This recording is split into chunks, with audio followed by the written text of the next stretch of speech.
Esta es una nueva edición de Leyendo con el Autor.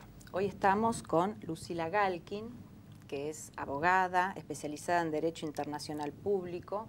Además está cursando la maestría en Derecho Internacional de los Derechos Humanos en la Universidad de Buenos Aires. Se desempeña como docente en la Cátedra de Sociología del Derecho, que está a cargo de Enrique Zuleta Puceiro y de Pablo Aba. Y además, actualmente, trabaja en el Instituto Nacional contra la Discriminación, la Xenofobia y el Racismo, el INADI, donde coordina el área de educación dentro de la Dirección de Promoción y Desarrollo de Políticas contra la Discriminación. Y en este marco es autora de este cuaderno de trabajo que se llama Derecho a la Educación sin Discriminación. Bienvenida, Lucila. ¿Cómo estás? ¿Qué tal? Bueno, para empezar me gustaría que nos cuentes un poco la historia del área de educación que vos coordinás dentro del INADI y después qué funciones cumple específicamente, cuáles son sus objetivos. Bueno, el área del INADI se crea a partir de la intervención del organismo, es decir, a mediados del 2011. Surge como definición de las políticas que decide encarar con un enfoque primordial el interventor y el organismo en general. Sí. Se crean 5 áreas de trabajo, una de ellas es educación, se crea un área de salud, otra de trabajo, otra de discapacidad, otra de interculturalidad y 2 áreas transversales que trabajan el tema de género e identidad de género. Bueno, el área de educación se crea para hacer una articulación principalmente de estas políticas públicas que se proyecta diseñar conjuntamente con el Ministerio de Educación, con quien se firmó un convenio de trabajo. Y a partir de ahí empezamos a desarrollar diversas actividades en conjunto y a su vez el área está conformada por 3 programas más que trabajan dentro del área. En el área están el programa se llama Promoción de la Diversidad en la Educación, que trabaja con escuelas primarias y secundarias, realizando actividades para prevenir la discriminación y promover la riqueza de la diversidad. ¿Y qué trabajan con los chicos directamente en el aula, con los docentes? No, esto es principalmente con los chicos. Uno de los proyectos más importantes que tiene este programa se llama Encontrarse en la Diversidad. Se trabaja con unas 15 escuelas en las cuales se van haciendo, según las necesidades de la escuela, distintas actividades. La escuela nos dice, bueno, queremos poner el foco en trabajar el tema de la discapacidad, queremos poner el foco en trabajar el tema de la discriminación en el fútbol. Y se van llevando diversos referentes del organismo para trabajar la temática, muchas veces de la educación no formal, a través de lo lúdico, a través de la participación con distintas escuelas, para que los chicos puedan deconstruir los prejuicios que tienen sobre chicos de otra escuela que no conocen y tienen una idea armada que muchas veces no se coincide con la realidad. Y este proyecto culmina todos los años con una actividad que se hace en la ex ESMA, en la cual se juntan alrededor de 1.500 chicos y se hacen una serie de paneles en la que todos participan juntos y comparten lo que produjeron a lo largo del año en el contexto de este proyecto. Otro de los programas con los que trabajamos es el programa de personas privadas de la libertad, derechos humanos de las personas privadas de la libertad y liberados, que trabaja el tema de la educación, tanto para contextos de encierro como tratar de trabajar con el tema de liberados, todas las barreras que tienen una vez que recuperan su libertad para insertarse en la sociedad por prejuicios externos. Y después otro de los programas se llama Red de Entidades Gubernamentales por la Diversidad, que trabaja con, entidades no gubernamentales por la diversidad, y trabajamos con distintas, en el ámbito privado para promover la diversidad, ya sea, por ejemplo, con el tema de la ley de talles, con empresas y demás, pensando la educación no solo desde lo formal, digamos, sino también como campañas de sensibilización, de difusión, y nada, en ese ámbito. Bien, bueno, ya metiéndonos en este documento de trabajo, Derecho a la Educación sin Discriminación, hay un concepto que recorre todo el documento que es el de inclusión, como superador del concepto de integración, que es como más característico de la escuela argentina, si se quiere, ¿no? Claro. ¿Por qué no nos explicas un poquito, a ver, de qué se trata este concepto y cuáles son las diferencias con el de integración? Bueno, es la escuela inclusiva que nace más o menos con la nueva ley de educación nacional, con la ley 26.206, viene a promover la escuela inclusiva, que el contraste con la escuela integradora es que ya no se... a ver, la escuela integradora aceptaron la diversidad en las aulas, se incluyó la diversidad, pero eso no implicó que los chicos estuvieran incluidos en el trabajo escolar. O sea, podían venir chicos de diversas nacionalidades, con diversas capacidades, que estaban presentes en el aula, pero simplemente... Digamos, el objetivo primordial de esa escuela era que todos fuesen a la escuela, pero no en qué condiciones, digamos, ¿no? De aprendizaje, si se quiere, ¿no? Exacto. Porque venían hijos de inmigrantes, de países limítrofes, y muchos, pienso también en gente del interior que no hablaba el castellano, sino las lenguas nativas. Exactamente. Y tendía a homogenizar a todos los alumnos. Y claro, si bien se aceptaban las diferencias, eso sucedía y simplemente se toleraban. No se hacía nada para que los chicos se sintieran parte, para que pudieran aprovechar al máximo la escuela, para que... Sí, y de valorar esas diferencias, supongo, ¿no? Exactamente. Entonces, bueno, la escuela inclusiva viene a poner el foco en que la barrera está en el contexto escolar, en el contexto social, cultural, y que lo que hay que trabajar es justamente en promover lo que se llama la igualdad estructural de oportunidades, que es lo que plantea la Constitución Nacional. Que el problema está en la estructura, no en el individuo. Que si un chico no puede avanzar en la escuela, hay que ver cuál es la barrera que estamos teniendo en el contexto para que este chico no pueda estar desarrollando al máximo sus capacidades y no poner el foco en un problema individual. Qué importante esto, ¿no? Sí. ¿Y qué pasa con la formación docente con respecto a estas políticas que se quieren implementar? Bueno, desde el INADI... Porque, digamos, es el núcleo duro, ¿no? Sí. Por formación, por ideología, por edad, a veces, bueno, por diferentes cuestiones, no sin generalizar, pero bueno, son parte de todo esto, ¿no? Completamente. Bueno, hay varias cosas. Nosotros siempre decimos que la educación en derechos humanos tiene que ser en derechos humanos y para su puesta en práctica. Y esto es, por un lado, respetar los derechos humanos de todos los integrantes de la escuela. Digo, también revalorizar el rol del docente, sí, y el compromiso que tiene es quien está poniendo la cara y el que se está haciendo cargo de un montón de conflictos que se dan en el aula. Y dos, capacitarlo. Claro. Uno de los programas que tiene la Dirección de Promoción y Desarrollo de Prácticas contra la Discriminación es el Formación de Formadores, que está a cargo del área de capacitación, en el cual se trabaja muchísimo con la capacitación docente, poniendo también el foco según cuáles son las necesidades en temas de discriminación en general, o bien focalizando según las necesidades que se piden, sí, según el caso, digamos. Claro. Y contame un poquito con el tema, porque es interesante el planteo con lo que se ha llamado tradicionalmente escuela especial. Sí.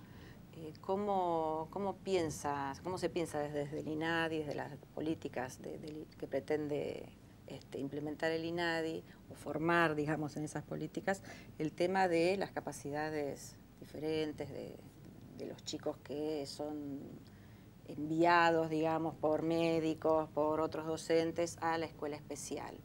Digamos, ¿cuál es la tendencia?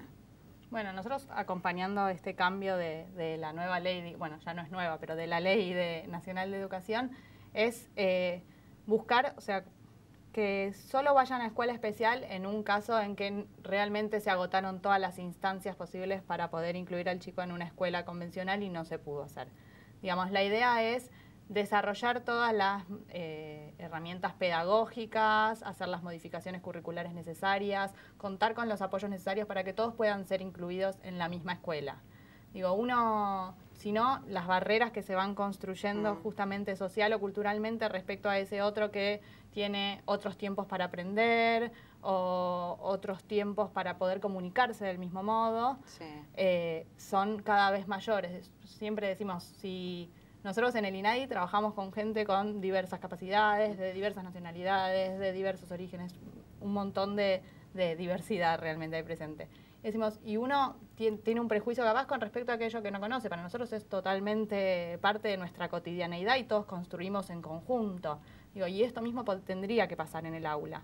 Digo, si una persona, no sé, muchas veces lo que se comenta desde el área de discapacidad y demás es que en general, no sé, van a un aeropuerto, por ejemplo, y no los miran, no les hablan, como si no fueran un sujeto de derecho, son ignorados.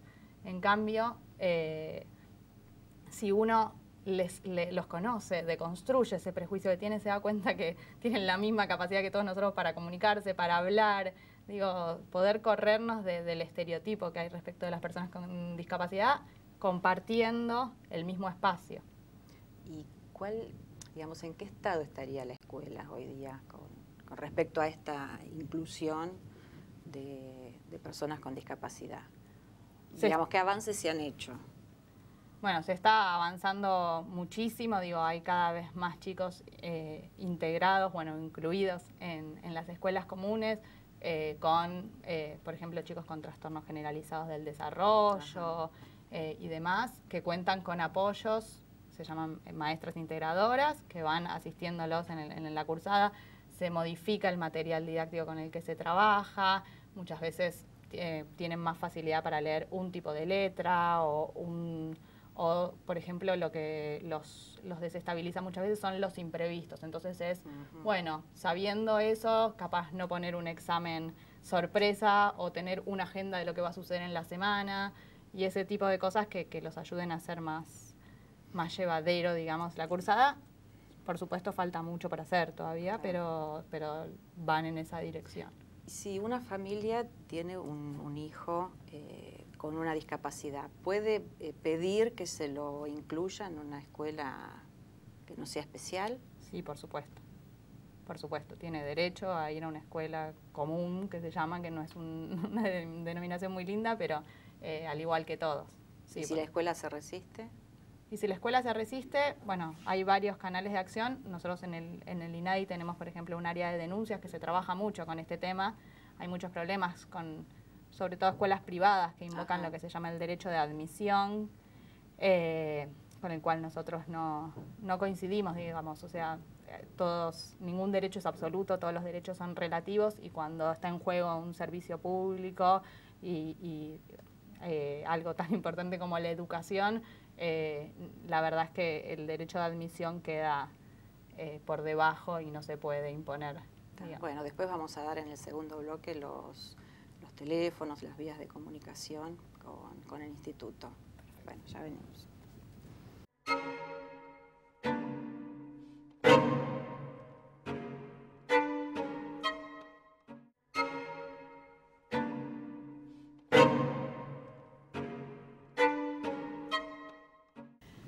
Bueno, estamos aquí de nuevo con Lucila Galkin hablando sobre las políticas contra la discriminación del INADI en el área específica de educación, ¿no es cierto? Antes de pasar a este bloque, vos hablabas sobre el derecho de admisión que ejercen algunas escuelas privadas con respecto a los chicos con alguna discapacidad, pero también existe esto con chicos que no se les quiere renovar la matrícula si son problemáticos, ¿no? Exactamente, es un problema cada vez más habitual, la verdad. Están llegando muchísimas denuncias. Nosotros hay un área que se llama de asistencia a la víctima que recibe al público todos los días de 9 a 18 y se reciben principalmente en las épocas de rematriculación. Es una catarata de denuncias por este tema de que no permiten ser rematriculados por este problema como de conducta, digamos. De nuevo, es lo que veníamos hablando antes, un problema que están poniendo en un niño, un niño o un adolescente. Un adolescente, como si fuera problemático. Llegan los chicos como si tuvieran un prontuario, tienen un legajo, las madres como vienen... si no tuviese un contexto en el que Exactamente. Se forma, o sea, nosotros lo vemos como que no se lograron desarrollar las estrategias necesarias como para deconstruir todas estas barreras, tanto culturales, sociales, pedagógicas, que no puede estar el conflicto puesto en un adolescente o en un niño, sino que desde el afuera no se pudo lograr solucionar, digamos, esto. Claro. Entonces, ingresan en general las denuncias, pasan por el área de lo que se llama resolución rápida de conflictos.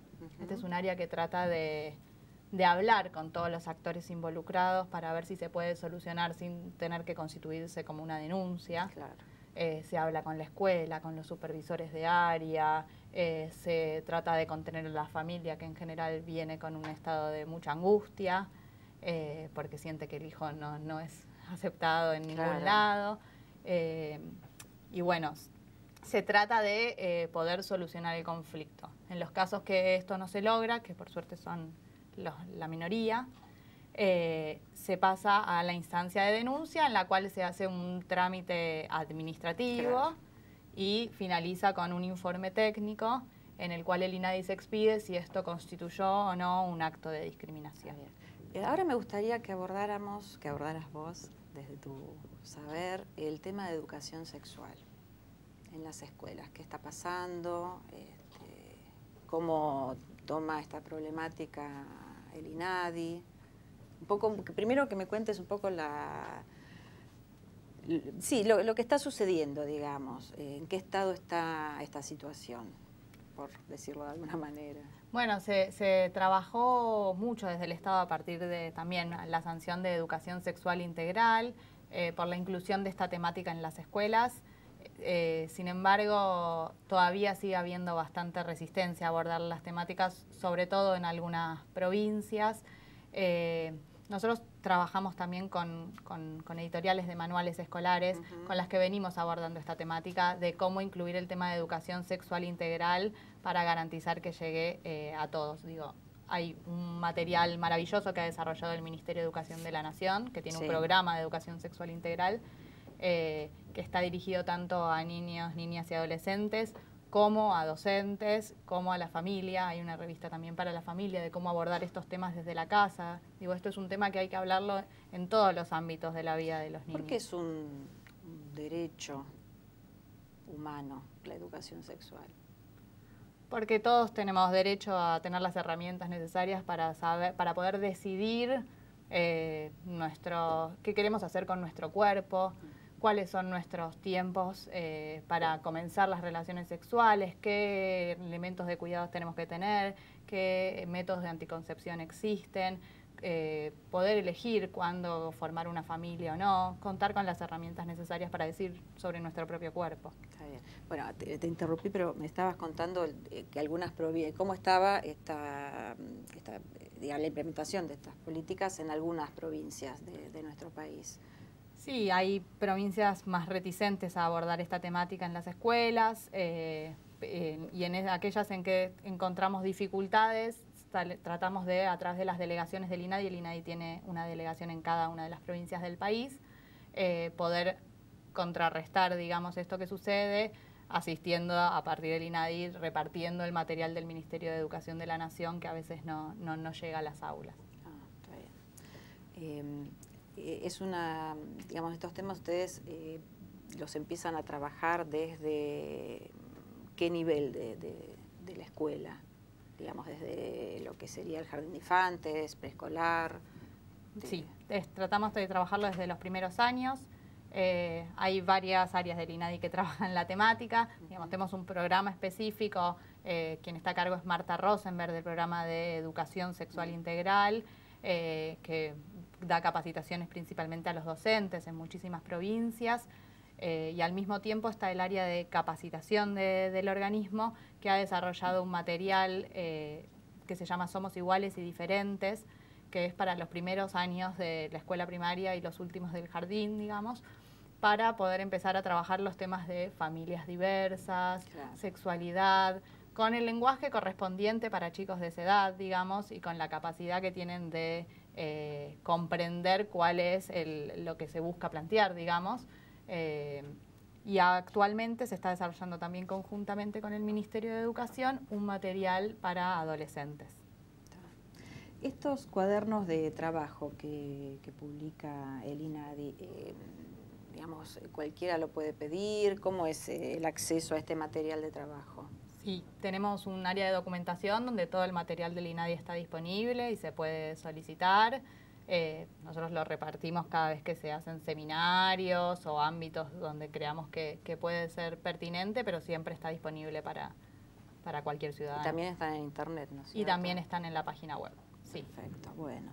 Ahora me gustaría ver con vos, porque bueno, sé que estás trabajando en la Universidad de Buenos Aires en un área de derechos humanos.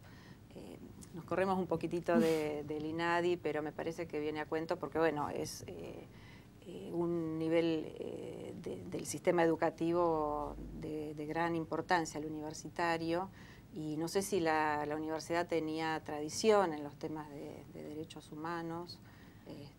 Contame un poquito cuál es el trabajo que están haciendo, que sea someramente. Sí, bueno, yo vengo de la Facultad de Derecho, así que Derechos Humanos es una rama directamente que está incorporada en la carrera, pero lo que se observó desde el rectorado es que no era algo que era transversal a todas las carreras universitarias, que no en todas las carreras se estudiaba derechos humanos o se entendía lo mismo por los derechos humanos. Entonces se empezó a desarrollar este programa que tiene por objeto incluir la temática en cada una de las carreras desde la perspectiva de las facultades, por ejemplo, si se va a incluir en arquitectura, que un arquitecto pueda explicar qué se entiende por vivienda adecuada a sus alumnos. Si se va a trabajar desde la medicina, que se pueda trabajar también qué se entiende por el concepto de salud integral, salud física y psicológica, y trabajar, incluir, digamos, la temática y transversalizarla en las carreras. Claro. ¿Y por qué la temática de derechos humanos? Desde lo personal. Fue una convicción desde que arranqué. Sí, la verdad es lo que me gusta trabajar, es lo que disfruto. Además de, bueno, de todos los que nos viniste contando, ¿qué otros proyectos hay dentro del área de educación con respecto a estas políticas contra la discriminación, con el trabajo con las escuelas? Bueno, uno de nuestros principales trabajos se está realizando con editoriales de manuales escolares. A mitad de año se firmó un convenio con 9 editoriales que trabajan en el ámbito de la educación para poder trabajar sobre el contenido de los manuales. Nuestro equipo de investigación diseñó un instrumento de relevamiento para que a través de todas las áreas del INADI se pueda participar en ver cómo se trabaja, por ejemplo, el tema del género, cómo se aborda el tema de pueblos originarios, el tema de la discapacidad. Nosotros observamos que muchas veces los manuales han avanzado muchísimo de mi época, por ejemplo, a hoy, pero a veces el texto con respecto al género se ha adecuado, pero no así las imágenes, y la mujer sigue apareciendo como ama de casa o como responsable del cuidado de sus hijos. Muchas veces, no sé, la discapacidad está invisibilizada en los libros o solo aparecen unidades en donde se quiere trabajar sobre el distinto, el chico especial, no aparece, ¿cierto? No como el investigador, como el científico, como el trabajador, como el abuelo, en distintos ámbitos de naturalizarlo. Claro. Esto mismo, no sé, con los pueblos originarios, pasa que muchas veces se los aborda como parte de nuestro pasado y no de nuestro presente. Lo mismo con el tema afrodescendientes. Entonces se desarrollaron una serie de capacitaciones para abordar la temática con editores que fueron participando, y al mismo tiempo se hace este relevamiento para darles una devolución sobre cuál es nuestra mirada. Y la verdad vamos haciendo un camino juntos y retroalimentándonos, digamos, en cómo poder trabajar el tema de la inclusión en los manuales. ¿Y las editoriales son permeables a estos cambios? Sorprendentemente sí, más con algunos temas que con otros. ¿Y con cuáles sí, con cuáles no tanto? Bueno, el tema de las familias diversas tiene bastante resistencia, sobre todo porque encuentran dificultades después para la distribución de los manuales, y a nosotros nos preocupa porque es un derecho que está reconocido por las leyes. Claro. y es estar negando parte de nuestra realidad, y además que conforma la realidad de los alumnos. Todos los alumnos tienen familias ensambladas, familias homoparentales, y sin embargo es algo que no se habla, se silencia. Claro. Pero bueno, de a poco esperamos que poder desconstruir estas barreras, digamos. ¿Y los chicos cómo reaccionan en los cursos, en su participación? ¿Cómo van reaccionando los chicos y los adolescentes, ¿no? Los chicos se enganchan de manera sorprendente. La verdad que yo aprendo cada vez que tengo que ir a algún aula a interactuar con ellos. Ayer, por ejemplo, tuvimos una experiencia súper linda en un aula en donde fuimos al barrio de Villa 31 a trabajar, a ver cómo veían ellos la educación, qué querían, eran chicos de quinto año, qué mensaje le querían dejar al resto de los chicos que vienen a hacer el colegio secundario.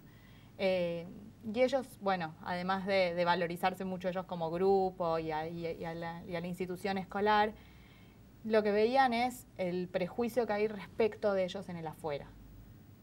¿Por qué se criminaliza la pobreza? ¿Por qué ellos siempre son responsables de todo lo malo que pasa en la sociedad? Se aprende. Ellos decían, bueno, que podemos dividir el mundo entre cómo nos ven y cómo somos realmente. Claro. Acá hay gente que trabaja, hay gente que estudia, hay gente que toma mate con nosotros, digo, cotidianeidad, y sin embargo están como endemoniados, digamos. Sí, bueno, gracias por habernos acompañado y bueno, nos vemos la próxima.